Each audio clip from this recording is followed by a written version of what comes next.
The TSS Nightingale hung against the backdrop of unfamiliar stars, her pristine white hull reflecting the distant sunlight.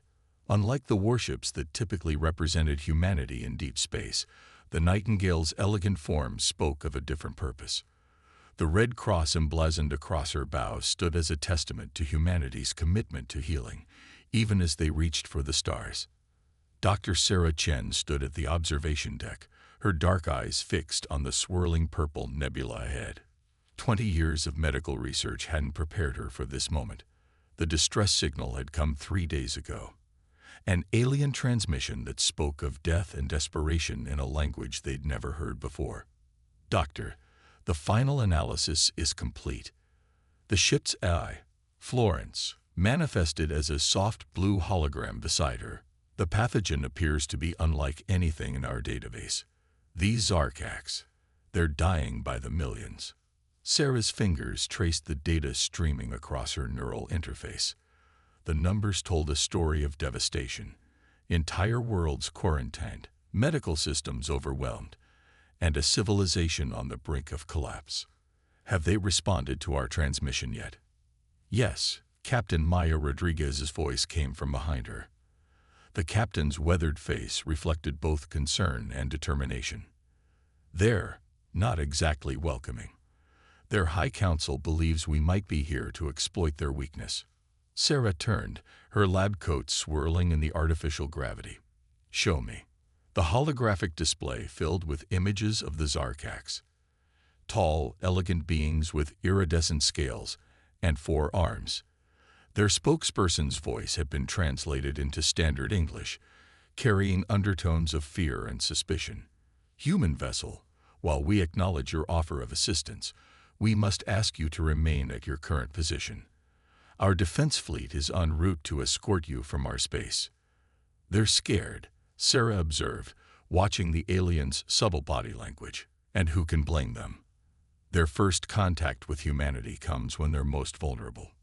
Captain Rodriguez nodded, her cybernetic eye glowing faintly as she processed tactical data. "We've detected their defense fleet. 16 vessels, all showing signs of recent combat. They've been fighting something, or someone. The question is," Sarah mused, "are they fighting the disease, or whatever caused it?" She pulled up more medical data, her augmented vision highlighting patterns in the infection spread. "This doesn't look natural, Maya. The transmission vectors, the mutation rate, it's too perfect." Florence's hologram flickered. "Doctor, I've detected a smaller vessel approaching. It's not part of their military. Medical signatures match their emergency response protocols." The bridge crew watched as a sleek, crystal-like ship emerged from the nebulous purple haze. Its design was organic, almost alive, with sections that pulsed with bioluminescent light. Unlike the defensive transmissions from their government, this ship broadcasted on an open frequency. "Human healers," a new voice called out, speaking in carefully practiced English. "I am Medical Director Zenovax. Please, we need your help. Our children are dying." Sarah and Maya exchanged glances. This was the moment that would define humanity's first real contact with the Zarkacs. Not through war or trade, but through the universal desire to preserve life. "This is Dr. Sarah Chen of the TSS Nightingale," Sarah responded, her voice steady. "We stand ready to assist. All we ask is the chance to help." There was a pause, filled only by the soft hum of the ship's systems. Then, "Our orbital facility has been converted to handle critical cases. Can you dock with our medical stations?" "We can," Maya confirmed, already signaling her crew to prepare. "But Dr. Chen will need access to your research data, and we'll have to establish proper quarantine protocols." "The High Council will object," Zenovax warned. "They fear your involvement will make us dependent on human medicine." Sarah couldn't help but smile. Even across the gulf of space, facing an unknown species, some concerns remained universal. "Tell them we're not here to create dependency. We're here to collaborate, to teach and learn together. That's the human way." As the Nightingale began its approach to the medical station, Sarah watched the tactical display track the incoming defense fleet. They would have maybe 6 hours before the military arrived. 6 hours to prove that humanity's first gift to the Zarkax would be hope, not fear. Flora and C begin uploading our basic medical databases to a secure server they can access. Let's show them exactly what human medicine can do. Sarah turned to her medical team, seeing the same determination reflected in their augmented eyes. Humanity didn't come to the stars to conquer. We came to connect, to learn, and when needed, to heal. The Nightingale's docking systems engaged with a gentle thrum, connecting them to the alien medical station. Through the viewport, Sarah could see hundreds of stasis pods, each containing a patient. The scale of the pandemic became suddenly, brutally real. "Ready for emergency response protocols," she announced, checking her medical exosuit's seals. "Let's show the galaxy what humanity's best can do." As her team prepared for their first steps onto the alien station, Sarah felt the weight of the moment. This wasn't just about saving lives. It was about showing the true face of humanity to a universe that might have expected conquerors and found healers instead. The airlock cycled, and history waited on the other side. The alien medical station's corridors pulsed with bioluminescent light, casting shifting shadows across Dr. Sarah Chin's face as she studied the holographic data floating before her. After 48 hours of nonstop work, patterns were beginning to emerge in the chaos of the Zarkax pandemic. Flora and C overlay the infection spread pattern with interstellar trade routes, she commanded. The AI complied, and new lines of light wove through the three-dimensional display. Sarah's augmented vision highlighted correlations that made her blood run cold. The virus follows their shipping lanes perfectly, Medical Director Zenovax observed, all 4 of her arms moving in agitation. Too perfectly. Sarah nodded, her neural interface processing the implications. Natural pandemics are chaotic. They spread through population centers, follow migration patterns. This, she gestured at the display, this is engineered. The revelation hung in the air between them.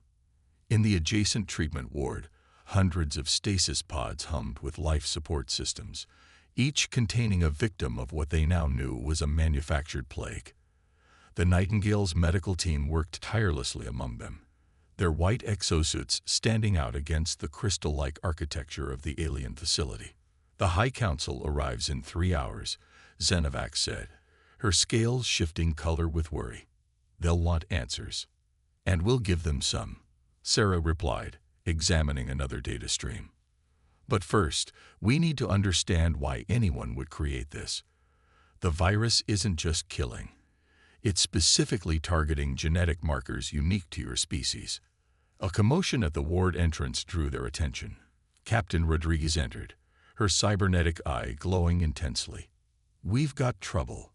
The defense fleets detected anomalous readings from a nearby system. "They're saying it matches the energy signature of whoever attacked their outer colonies." Sarah's mind raced. The source of the virus? Possibly. But that's not our biggest problem. Maya's expression darkened. "Some members of the High Council are suggesting we're involved. That humanity engineered this plague to force the Zarkax to become dependent on our medical technology." "That's absurd," Zenovax protested, but Sarah could hear the hint of doubt in her voice. "You've done nothing but help since you arrived." "Fear makes for poor logic," Sarah said, turning back to her work. "Florency, show me the virus's protein structure again." The hologram shifted, revealing the intricate molecular dance of the pathogen. "Look here, see these receptor sites. They're not just targeting Zarkax biology. They're adapting to it, learning." Captain Rodriguez stepped closer, her military training finding patterns in the data. "Like it's gathering intelligence." "Exactly." Sarah's fingers flew through the holographic interface. "This isn't just a weapon. It's a reconnaissance tool. Someone's using it to map Zarkax's genetic vulnerabilities on a massive scale." A new alert flashed across their displays. In the treatment ward, 3 more stasis pods shifted to critical status. The human medical team rushed to respond, their movements precise despite hours of exhausting work. Your people don't stop, Xenovax observed, watching the humans work. Even after 2 days without rest, they keep fighting for every life. It's what we do, Sarah said simply. Humanity learned long ago that our greatest strength isn't in our technology or our weapons. It's in our refusal to give up, especially when lives are at stake. The station's communication system crackled to life. Medical Station Apex, this is High Council Vessel Voice of Dawn. Prepare for our arrival. All human personnel are to be confined to their ship pending investigation. Captain Rodriguez's hand moved instinctively to her sidearm, but Sarah caught her arm. No, we'll do this their way. For now. Florence, begin correlating all our findings. I want irrefutable proof of this virus's artificial nature ready for presentation. Dr. Chen, Xenovax's voice had dropped to a whisper. If the Council forces you to leave, millions more will die. Our medical science can't fight this alone. Sarah's response was interrupted by new alarms. The patient monitoring system was detecting a mutation in the virus, something unprecedented. On the ward floor, stasis pods began shifting to critical status one after another, like falling dominoes.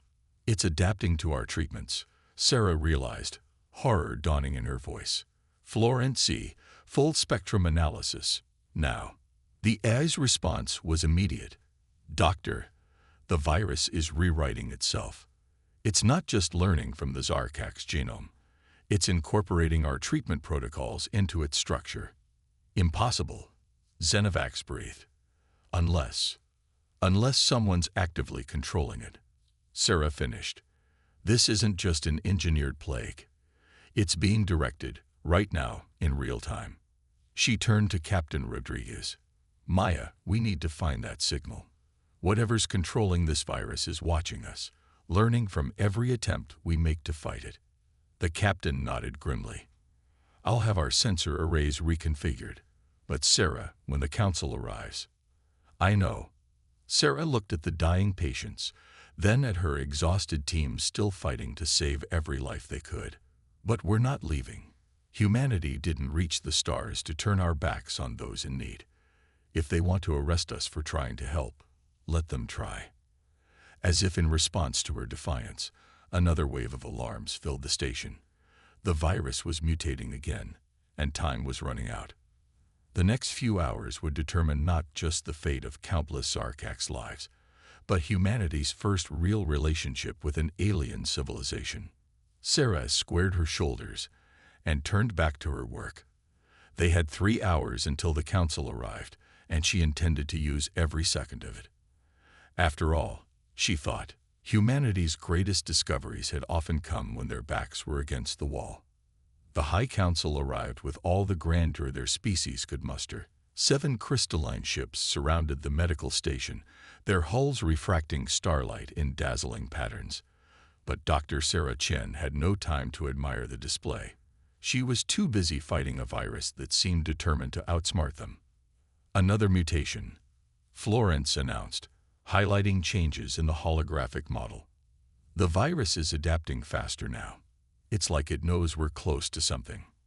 Sarah studied the data through tired eyes, her neural interface struggling to process the flood of information. Around her, the Nightingale's medical team worked with quiet efficiency, their white exosuits now stained with the iridescent fluids of their alien patients. They'd managed to stabilize the latest wave of critical cases, but each victory felt temporary. The station's doors whispered open, admitting the High Council delegation. Their leader, First Speaker Vextal, towered over the humans, his scales shifting through patterns of authority and suspicion. Behind him, 6 other council members spread out, their ceremonial robes catching the light. Dr. Chen, Vextal's translated voice carried equal measures of respect and threat. Your presence here violates numerous protocols. Yet reports suggest you've made progress against the plague. We have, Sarah replied, not looking up from her work. And we've discovered something your council needs to know. This virus isn't just engineered. It's being actively controlled. Captain Rodriguez stepped forward, her cybernetic eye projecting tactical data into the air. We've detected low-frequency quantum signals correlating with each major mutation. Someone's watching your people die and adjusting the virus in real time. The council members' scales rippled with shock, but Vextol remained outwardly calm. You suggest an intelligence behind this, an enemy. Yes. Sarah finally turned to face them, and they're learning from every treatment we attempt. But in doing so, they've made a mistake. Florency, show them. The AI compiled a new holographic display, showing the virus's evolution over the past 3 days. Each adaptation leaves traces, Sarah explained. Like fingerprints, we've been able to identify elements of the control signal structure. It's unlike anything in your records, but she paused, her expression grim. We've seen something similar before. The revelation hit the room like a physical force. Third speaker Melera's scales turned ash-gray. You know who did this? Not exactly, Captain Rodriguez answered. But the signal architecture matches fragments we've detected from the void sector, an area of space humanity quarantined centuries ago. We found something there during our early expansion, something that used biological weapons in ways we'd never seen. And you kept this knowledge to yourselves. Vextol's voice carried accusation. We contained it, Maya countered. Established warning beacons, maintained a quarantine zone. But your trade routes opened up new corridors into that space. We think something followed them back. Before the council could respond, alarms blared through the station. Sarah's neural interface flooded with emergency data as Florency announced. Multiple critical mutations detected. The virus is accelerating its evolution exponentially. The medical ward erupted into chaos. Stasis pods flashed warning lights as patients began coding simultaneously. Sarah's team moved without hesitation, their augmented reflexes and neural links allowing them to coordinate perfectly. They know we're close, Sarah realized, her fingers flying through holographic controls. They're trying to finish what they started before we can stop them. Vextol watched the humans work, his previous suspicion warring with growing respect. Your people risked their lives for ours, even now. Why? Because that's what humanity does, Sarah replied, not stopping her work. We learn, we adapt, and we help. Not for profit or power, but because we can. Because we must. A new alert caught everyone's attention.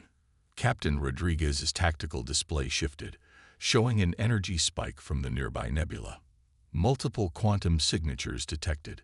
Similar to the control signal, but much stronger. They're here, Sarah breathed. Florency, triangulate those signatures. Maya, we need to. The station shuddered as something massive emerged from the nebula's purple depths. The tactical display struggled to render its form. A living ship, its biological hull rippling with patterns that hurt the eye to watch. Void sector vessel, Maya announced, her voice tight. Energy readings off the scale. They're charging weapons. The High Council members moved to leave, but Sarah's voice stopped them. Wait, look at these readings. The ship's generating the same quantum frequency as the virus control signal. If we can disrupt it, our weapons cannot penetrate their defenses, Vextol stated. Your medical ship has no combat capabilities. A slight smile crossed Sarah's face. No combat capabilities, no. But we have something better. She turned to Florency. Upload our complete database of viral mutations to the main transmitter. Maya, get ready to boost power to our medical quantum scanners. You're going to attack them with medical equipment. Melera asked incredulously. No, Sarah corrected, her fingers dancing through command sequences. We're going to use their own method against them. Every mutation they forced the virus to make, every adaptation. We learned from them all. Now it's time to show them what humanity's medical science can really do.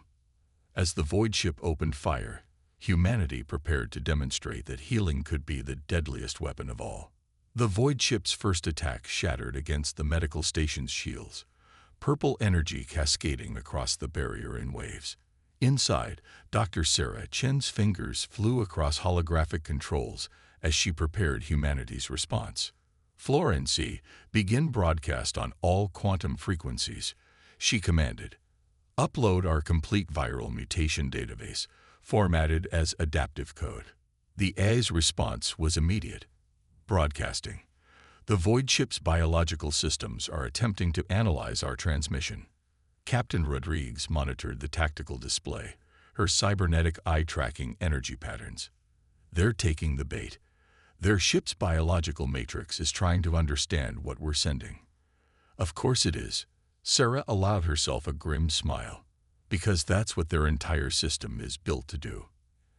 Analyze and adapt to biological data. They've spent days forcing their virus to evolve against our treatments. Now let's see how they handle receiving 3 days' worth of evolutionary data in 3 seconds. The void ship fired again, but its attack seemed weaker, less coordinated. On Sarah's displays, the enemy vessel's biological systems were racing to process the flood of information they transmitted. Every mutation, every adaptation, every failed attempt at survival their virus had gone through.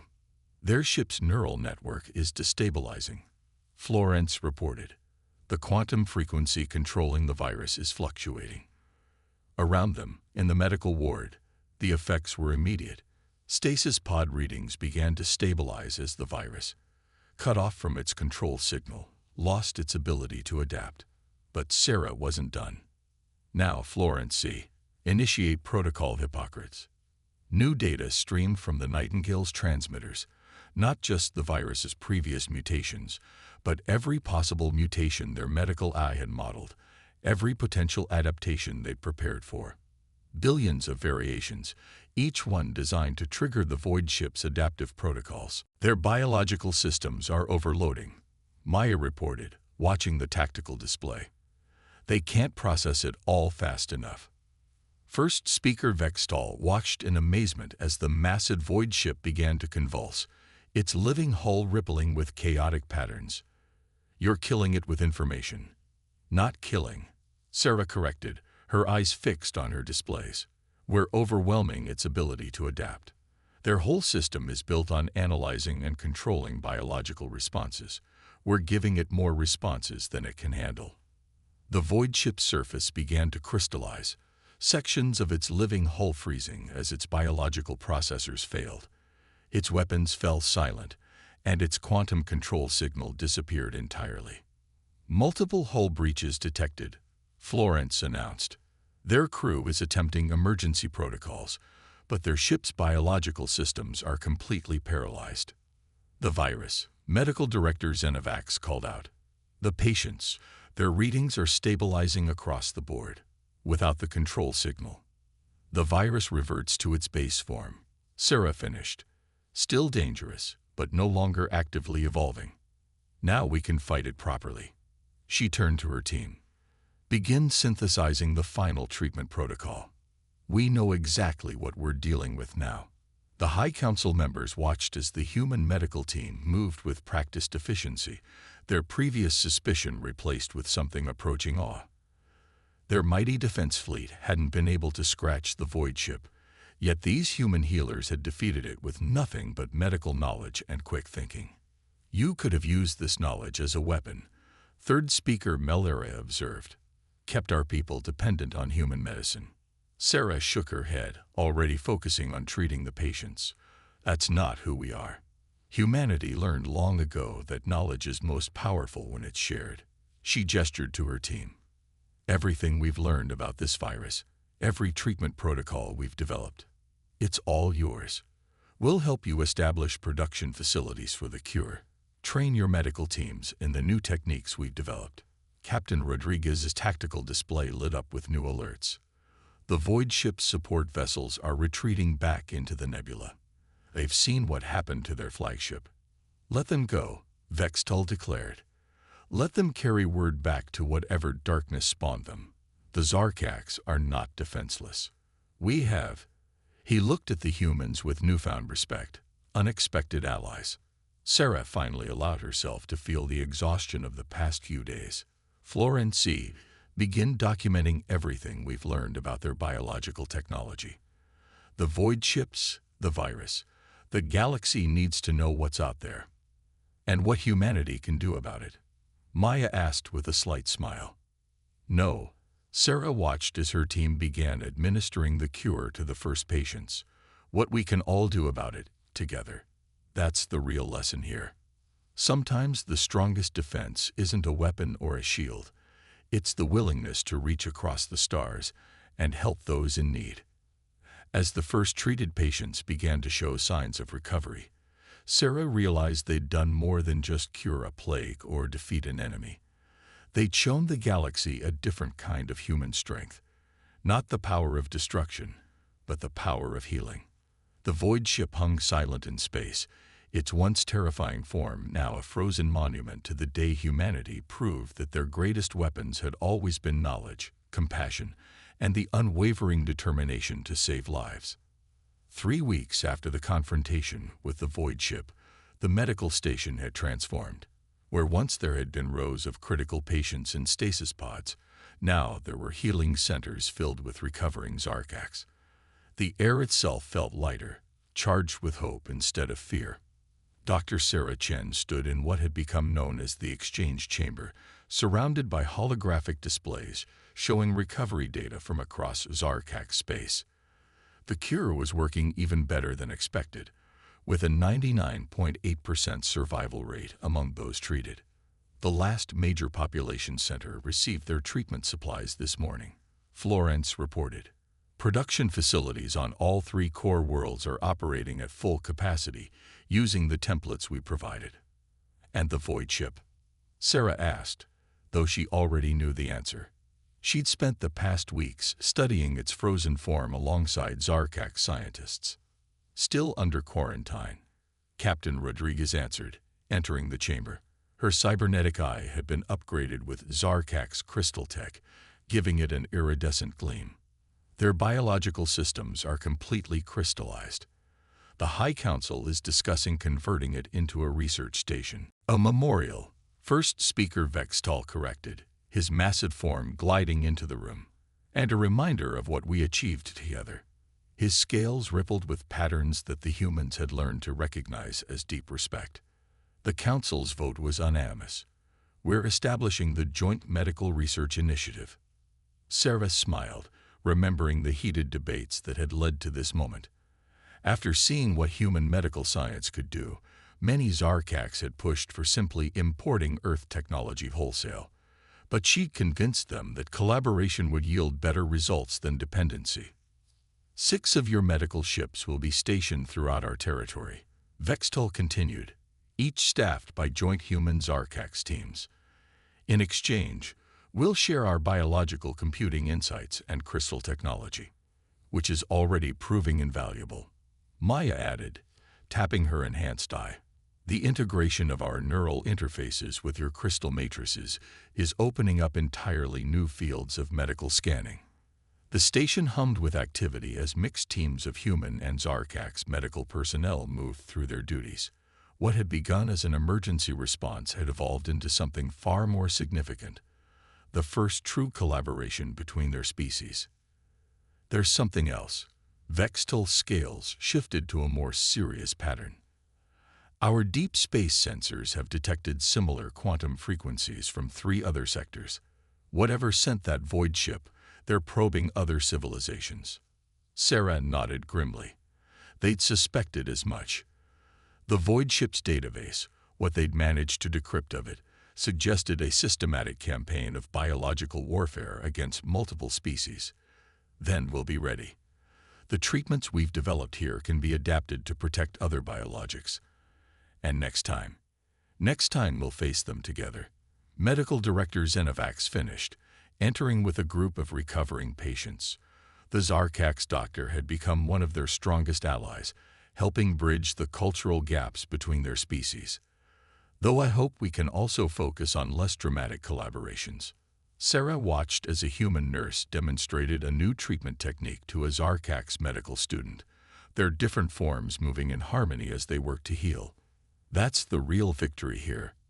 Not just stopping a plague or defeating an enemy, but proving that different species can work together, learn from each other. Some of my people still fear this change, Vextal admitted. They worry that too much human influence will dilute our culture. Change always brings fear, Sarah acknowledged. But look there. She gestured to where a Zarkak's child was teaching a human doctor their species' traditional healing chants, the ancient rhythms blending with the hum of advanced medical equipment. We're not replacing each other's knowledge. We're combining it, making something new and better. The council has another proposal, Vextel said after a moment. We want to establish a permanent medical research facility here. The data we gathered from the void ship suggests there are more threats out there, biological weapons we've never imagined. We need to be prepared. Not just prepared to fight them, Sarah added, but to heal their damage, to protect life in all its forms. She turned to Maya. Think the Nightingale could stick around a while longer? The captain grinned.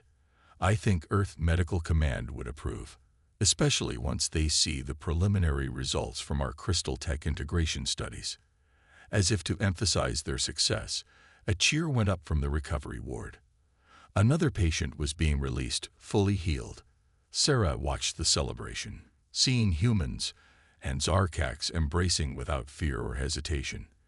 This, she realized, was humanity's true gift to the galaxy, not just their medical knowledge or technological prowess, but their fundamental drive to reach out, to help, to heal. You know, she said thoughtfully, when we first received that distress signal, we had no idea if we could even help. Your biology is so different from ours. But you came anyway, Zenovax noted. We did, because that's what humanity does. We see someone in need, we help.